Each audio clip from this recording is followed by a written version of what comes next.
Last 2 दिन से बाजार के अंदर जो शानदार रैली हमें देखने को मिल रही थी, अब वो कहीं ना कहीं हमें थमती हुई देखने को मिल रही है, यानी कि रुकती हुई देखने को मिल रही है। आज के दिन हमें निफ्टी के अंदर एक फ्लैट क्लोजिंग देखने को मिल रही है और इसकी जो क्लोजिंग निकल कर आई है वो रेड में देखने को मिल रही है, यानी कि निफ्टी ने आज के दिन 18,122 पर अपनी क्लोजिंग दी है। सेक्टर वाइज इंडाइसेस की बात करें तो कुछ सेक्टर आज के दिन हमें पॉजिटिव परफॉर्म करते हुए देखने को मिले और कुछ सेक्टर आज के दिन हमें नेगेटिव परफॉर्म करते हुए देखने को मिले। लेकिन ओवरऑल देखें तो कोई बड़ी गिरावट भी देखने को नहीं मिली, लेकिन कोई खास तेजी भी यहां पर देखने को नहीं मिली है। जिसमें आप मेनली देखेंगे तो निफ्टी बैंक आज हमें गिरावट के साथ क्लोज होते हुए देखने को मिला। वहीं ऑटो सेक्टर में तेजी थी, फाइनेंस सर्विसेज सेक्टर के अंदर गिरावट देखने को मिली, तो वहीं एफएमसीजी सेक्टर पॉजिटिव क्लोज होते हुए देखने को मिला। आईटी सेक्टर अगेन हर बार की तरह हमें नेगेटिव क्लोज होते हुए देखने को मिला।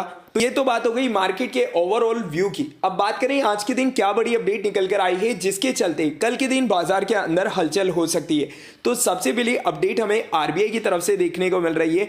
आरबीआई की एमपीसी के जो मेंबर्स है, यानी कि मॉनेटरी पॉलिसी कमेटी के जो मेंबर्स हैं, जो कि डिसाइड करते हैं कि नेक्स्ट मीटिंग के अंदर इंटरेस्ट रेट को हाई किया जाएगा या फिर कट किया जाएगा, और उसी के ऊपर हमारी इंडिया की इकोनॉमी डिपेंडेंट रहती है। तो उसको लेकर कुछ मेंबर्स की तरफ से आज के दिन हमें कुछ बड़े अपडेट्स आते हुए देखने को मिल रहे हैं। सबसे पहले मैं आपको डेट और टाइम कंफर्म करवा देना चाहता हूं। आज ही के दिन ये न्यूज निकल कर आई है जिसमें एमपीसी मीटिंग्स के, यानी कि जो मॉनेटरी पॉलिसी कमेटी है, उसके 3 मेंबर्स की तरफ से ये अपडेट देखने को मिल रही है कि 2023 में ग्लोबल ग्रोथ के चलते आरबीआई जो इंटरेस्ट रेट है उसे कट कर सकता है। जी हां दोस्तों, आप देख सकते हैं India monetary policy could reverse in 2023 as weakness in the global economy में डैम्पन डोमेस्टिक ग्रोथ। तो यानी कि जो हमारी ग्रोथ है वो अब स्लो हो चुकी है, क्योंकि इंटरेस्ट रेट 2022 में आरबीआई ने लगभग 3 से 4 बार बढ़ा दी है, जिसके चलते हमारी जो ग्रोथ है वो स्लो हो गई है और हमारा जो इन्फ्लेशन का टारगेट है वो भी कहीं ना कहीं पूरी तरीके से कंट्रोल में आते हुए देखने को मिल रहा है। यानी कि आरबीआई जो टारगेट लेकर चल रही थी इंटरेस्ट रेट का, जो इन्फ्लेशन रेट का, वो लगभग 6% से कम का लेकर चल रही थी। और 12 दिसंबर 2022 के दिन जो हमारे नवंबर मंथ के इन्फ्लेशन नंबर्स निकल कर आए हैं 5.8% के, वहां पर काफी अच्छी गिरावट हमें देखने को मिल रही है।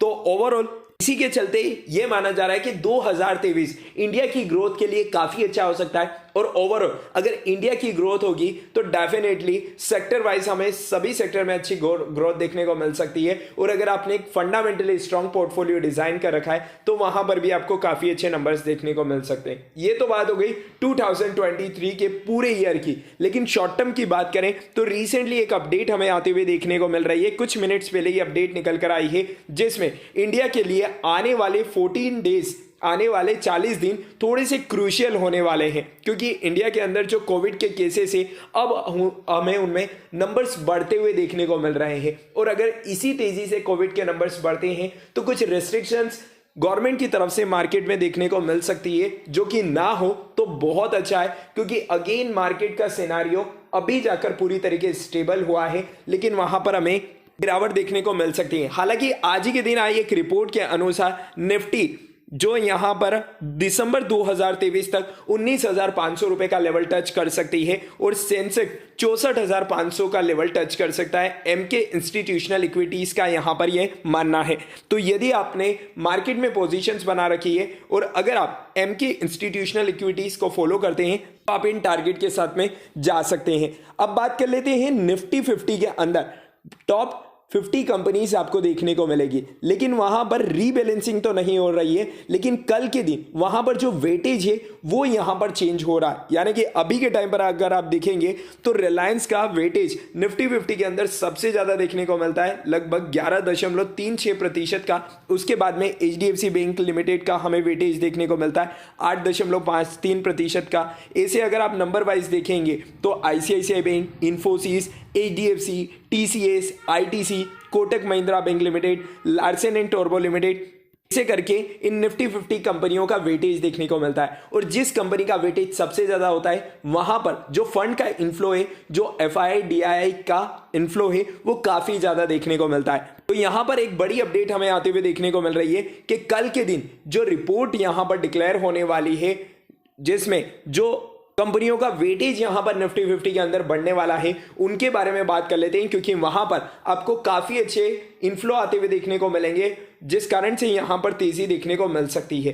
तो सबसे पहले उन कंपनियों के बारे में बात कर लेते हैं जिनका वेटेज निफ्टी 50 के अंदर बढ़ने वाला है, फिर उन कंपनियों के बारे में बात करेंगे जिनका वेटेज निफ्टी 50 के अंदर डिक्लाइन होने वाला है। तो सबसे पहले नाम निकल कर आ रहा है एक्सिस बैंक लिमिटेड का, जहां पर इसका वेटेज बढ़ने वाला है और यहां पर लगभग $21 मिलियन का इनफ्लो आने की बात करी जा रही है। सेकंड शेयर के बारे में बात करें जिसका नाम है भारती एयरटेल लिमिटेड। जी हां दोस्तों, आज के दिन गिरावट के साथ हमें क्लोजिंग देखने को मिल रही है, लेकिन यहां पर भी लगभग $16 मिलियन का इनफ्लो आने की बात करी जा रही है, यानी कि भारतीय एयरटेल का वेटेज भी यहां पर बढ़ते हुए हमें देखने को मिल सकता है। थर्ड शेयर्स की बात कर लेते हैं जिसका नाम है Adani ports and special economic zone limited. Adani group की कंपनियों आज भी काफी ज्यादा फोकस में हमें देखने को मिली है और रिसेंटली अडानी पोर्ट का वेटेज भी निफ्टी 50 के अंदर हमें इंक्रीज होते हुए देखने को मिल सकता है।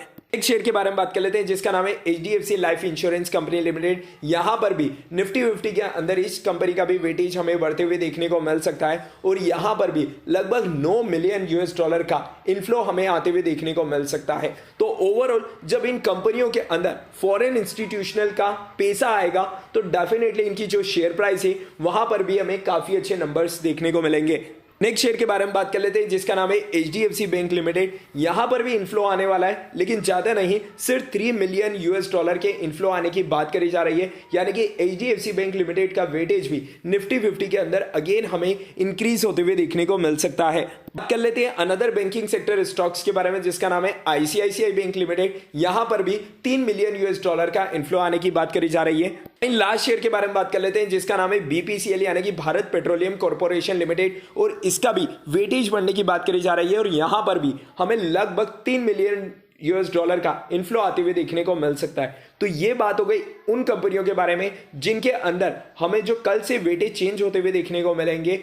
अब बात कर लेते हैं उन कंपनियों के बारे में जहां पर हमें कल जो रिपोर्ट निकल कर आएगी उसमें जो निफ्टी 50 के अंदर ये कंपनियां इनका वेटेज डिक्लाइन होते हुए देखने को मिलेगा, यानी कि यहां पर हमें FIDI की तरफ से जो पैसा था वो जाते हुए देखने को मिल सकता है, जिसमें सबसे पहले शेयर्स का नाम है बजाज फिंसर्व लिमिटेड। जी हां दोस्तों, यहां पर लगभग $20 मिलियन का आउटफ्लो हमें देखने को मिल सकता है। बात कर लेते हैं अनदर शेयर के बारे में जिसका नाम है बजाज ऑटो लिमिटेड। जी हां दोस्तों, यहां पर भी वेटेज रिड्यूस हो सकता है, जिस कारण से यहां पर भी लगभग $12 मिलियन का आउटफ्लो हमें देखने को मिल सकता है। बात कर लेते हैं नेक्स्ट शेयर के बारे में जिसका नाम है कोटक महिंद्रा बैंक लिमिटेड। यहां पर भी हमें आउटफ्लो देखने को मिल सकता है लगभग $8 मिलियन का।